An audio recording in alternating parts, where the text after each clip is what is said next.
सकते हैं पीछे हमारे एसएससी स्टाफ सिलेक्शन कमीशन, जो देश भर के युवाओं को, युवतियों को रोजगार देती है, भर्ती के लिए वो सारी प्रक्रियाएं कराती है, चाहे सीपीओ हो, सीजीएल हो, एसएससी 10+2 लेवल का एग्जाम हो। और मेरे इस तरफ आप देख सकते हैं एनआईए की एजेंसी है, एनआईए की एजेंसी है।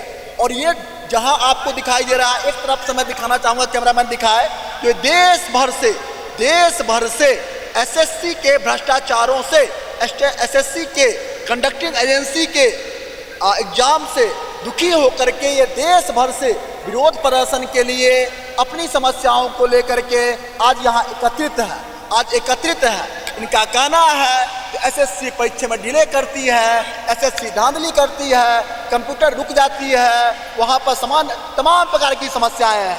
और हम इनसे बात करेंगे एक एक करके जो वाकई में क्या धरातल पे स्थिति है। और मैं सरकार को संज्ञान में दिलाना चाहूँगा कि आप बड़े बड़े बातें करते हो, बड़े बड़े योजनाएं लाते हो, इन लोग के लिए जो सरकारी एजेंसी है आपकी टीसीएस, जो 2018-19 में आई थी कंडक्टिंग एजेंसी, और ये जो है लाखों युवाओं को भारत भर में रोजगार के लिए पेपर लेती है, और वो पेपर में कहीं ना कहीं धांधली हो रही है, इन बच्चों को समस्याएं आ रही है। इसके लिए ये देख सकते हैं आप बारिश में भींग करके देश भर से युवा युवती आपको छता टांगे हुए अभी कुछ देर पहले दिख रहे होंगे, जो आपको दिखाई दे रहा है। एक तरफ शासन प्रशासन के लोग कड़ा सुरक्षा व्यवस्था, ताकि किसी प्रकार की चूक ना हो। इनके जो कुछ टीचर्स हैं उनको भी शायद इनके सूत्रों द्वारा बताया जा रहा है अरेस्ट कर लिया गया है, जो एसएससी के पढ़ाने वाले देश के प्रतिष्ठित टीचर हैं। क्या नाम है बेटा, बताना। आवाज सैनी और टीचर है अमन सर हैं, और क्या बोलते हैं ज्ञान बिंदु के क्या बोलते हैं सर, नाम नहीं याद आ रहा है जी। तो तमाम प्रकार के एसएससी के जो टीचर्स हैं उनको अरेस्ट कर लिया गया है। ये किस प्रकार से, जब कोई न्याय मांगने आता है और या स्टूडेंट के सामने कोई टीचर खड़ा होता है, तो किस प्रकार से सरकार ये कहती है जो टीचर जो है अभाव प्रभाव में अपना लीडरशिप चमकाने के लिए या कोई मीडिया व्यूज के लिए आती है, अपना आप देख नहीं रहे हो गलती और दूसरे के ऊपर में आप काउंटर कर रहे हो। आज हम इस बच्चों को, भारत माता की कसम है, जो भी बोलेंगे बिना अभाव प्रभाव दबाव के बोलेंगे और सच के साथ बोलेंगे। और हम इनसे सर्व सेवा के माध्यम से मैं इनको वचन भी देता हूँ कि इनकी आवाज़ को जहाँ तक होगा, जब तक इनको न्याय नहीं मिल जाता, हम उठाते रहेंगे, दिखाते रहेंगे। जी आइए, सभी को जय हिंद, जय हिंद। मैं समझ सकता हूँ बारिश भी हो रही है और भारत भर से आप लोग आए हुए हो, तो एसएससी के सामने ऐसे आप वो क्या बोलते हैं बैठे हुए हैं, जो बहुत ही दुखद दृश्य है। और ये दुखद दृश्य जो है ये आपके लिए नहीं है, ये हमारे लिए भी, सरकार के लिए भी, और सबसे बड़ी एसएससी के लिए है, जो भारत भर से बच्चों को, लाखों बच्चों को ये कंडक्ट कराती है सालों भर, और उसके बाद उसमें नाना प्रकार की समस्याएं आती है। एक एक करके अपना नाम बताइएगा, कहाँ से आए हुए हैं और क्या क्या समस्याएं हैं, जरा बताइएगा। जी बेटा। अंजलि है मेरा नाम, और मैं तिब्बतपुरी से आई। जी, किस लिए आए हैं यहाँ पर? एसएससी के खिलाफ जो प्रोटेस्ट चल रहा है उसके लिए रिफॉर्म होगा, रिफॉर्म चाहते हैं हम। रिफॉर्म चाहते हैं। जी, आपसे बात। जी सर, हम राजस्थान नागौर से हैं।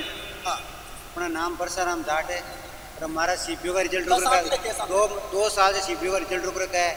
और आज भी फेज 13 का एग्ज़ाम हुआ था, उसमें एग्ज़ाम देने गए थे, वहाँ से सर्वर का इशू आ रहा है। बाहर अंदर तो एग्ज़ाम सेंटर है, बाहर चिड़काने चल रहे हैं, ऊपर मेरी सर्वर नहीं चल रही है, आवाज़ आ रही है, ना पेन चल रहा है, ना कुछ भी अच्छे से वर्क कर रहा है। कभी सर्वर डाउन, कभी कुछ और डाउन। और ये पहले तो ये करवाती टीसीएस करवाती थी, इसको एग्जीक्यूटिव को दे दिया, तो उसके बाद सर पूरा मामला टीसीएस को चेंज करके किसको दे दिया है? एग्जीक्यूटिव को। अच्छा, उसके बाद में सर पूरा मामला बिगड़ा हुआ है।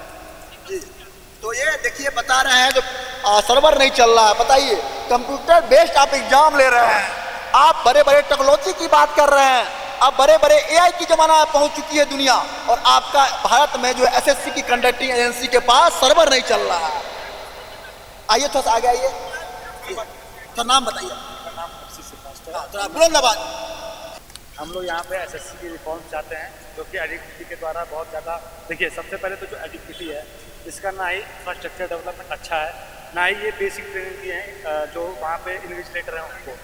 दूसरी चीज़, जब आप उनसे कुछ भी आप अपनी चीज़ें डिमांड करते हो कि सर यहाँ पे ये ग्लिच आ रहा है, कंप्यूटर बंद हो रहा है, माउस काम नहीं करता है, तो वो मारने पीटने में बात आ जाते हैं कि तुम्हें एग्ज़ाम देना है तो दो, नहीं तो तुम यहाँ से चले जाओ। अरे हम क्यों जाएँ? तुम्हारे बाप का सेंटर है क्या ये? हमने फॉर्म भरा है और हम एग्ज़ाम देंगे। अगर हम एग्ज़ाम नहीं देंगे क्या तुम्हारे तरह इन्विजिलेटर का नौकरी करेंगे? और सारे इन्विजिलेटर जो भी हैं वो पढ़े लिखे नहीं है ना, उनको सिग्नेचर करना है। उसमें क्या हो रहा है इन्विजिलेटर का, आपको बताता हूँ। ये सेंटर जहाँ जहाँ है वहाँ के लोकल ठेकेदार क्या करते हैं, वहाँ के छोटे छोटे लोगों को उठाते हैं, वो इन्विजिलेटर का कपड़ा पहना के भेजते हैं और उनको 500-500 रुपये पे उनको नौकरी पे लगा रहा है। और ना ही उनको बेसिक ट्रेनिंग दिया जा रहा है। उनको यहाँ तक कि कंप्यूटर में लॉगिन तक नहीं करने आ रहा है कि इनका बायोमेट्रिक कैसे होगा। दूसरी चीज़ ये कि जब टाइम जो दिया गया है एंट्री का और एग्जिट का और टाइम एग्ज़ाम स्टार्ट होने का, तो ठीक है, हम 5 मिनट 10 मिनट का मार्जिन मान सकते हैं, लेकिन 3-3 घंटा बाद आप एग्ज़ाम कर रहे हैं, रात को 10 बजे आप घर पे छोड़ रहे हैं, जो लड़का बाहर से आया वो कैसे जाएगा? दूसरी चीज़ ये कि जो लड़का दिल्ली में सेंटर डाला है, आप उसको देहरादून और कश्मीर भेज दे रहे हो, ये गलत है ना। अंडमान में भी भेजा है। दूसरी चीज़ ये कि एक स्टूडेंट को उन्होंने मारा भी है कि उनकी हिम्मत कैसे इनको मारने की पहले से। हाँ, और लड़कियों के साथ गलत बर्ताव कर रहे हैं। देख सकते हैं कितनी बारिश हो रही है, कितनी बारिश हो रही है, कैमरामैन, कितनी बारिश हो रही है, कितनी बारिश हो रही है, और फिर भी देश के युवा डटे हुए हैं अपने अधिकारों के लिए, अपने न्याय के लिए, अपने संरक्षण के लिए। किस प्रकार से देख सकते हैं रह के बारिश हो रही है, और फिर भी दिखाइए कैमरामैन, चारों तरफ दिखाइए क्या नजारा है।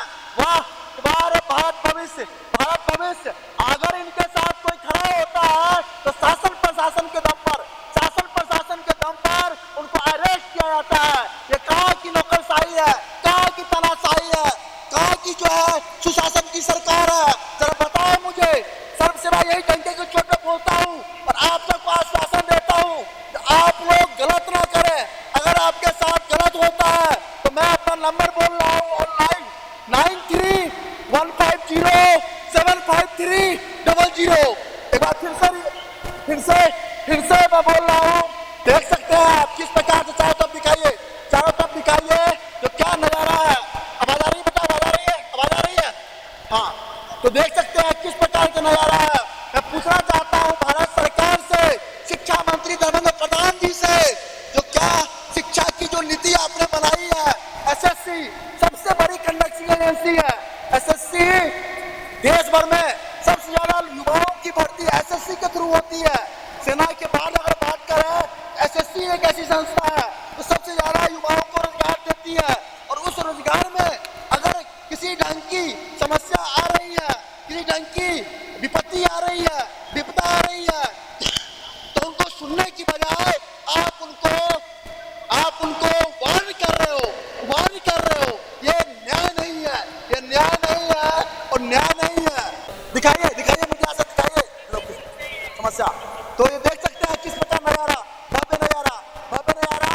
ये लोग अभी पढ़ते लिखते, अपने कामों को करते, देश का भविष्य संभालते, परिवार को मजबूती देते और बहुत कुछ करते, लेकिन आज क्या जरूरत पड़ गई जो भागते इस बारिश में भारत भर से युवाओं को इस एसएससी सेंटर पर आकर के, एसएससी के हेडक्वार्टर पर आकर के धरना प्रदर्शन करना पड़ रहा है, विरोध प्रदर्शन करना पड़ रहा है, अपनी आपबीती बतानी पड़ रही है, जो कहीं ना कहीं सरकार के लिए और एसएससी के लिए बहुत ही शर्मनाक है। इसको जल्द से जल्द सुधार किया जाए, संज्ञान में लेकर जल्द से जल्द सुधार किया जाए। और मैं सभी बच्चों को आश्वासन देता हूँ डंके की चोट पर, जहां आपको दिखता है एसएससी के द्वारा, जहां आपको सेंटर पर, तो सर्व सेवा से एक बार कॉन्टेक्ट जरूर करें, जी सर। हाँ जी बेटा, थोड़ा सा जी। अच्छा, आप टीचर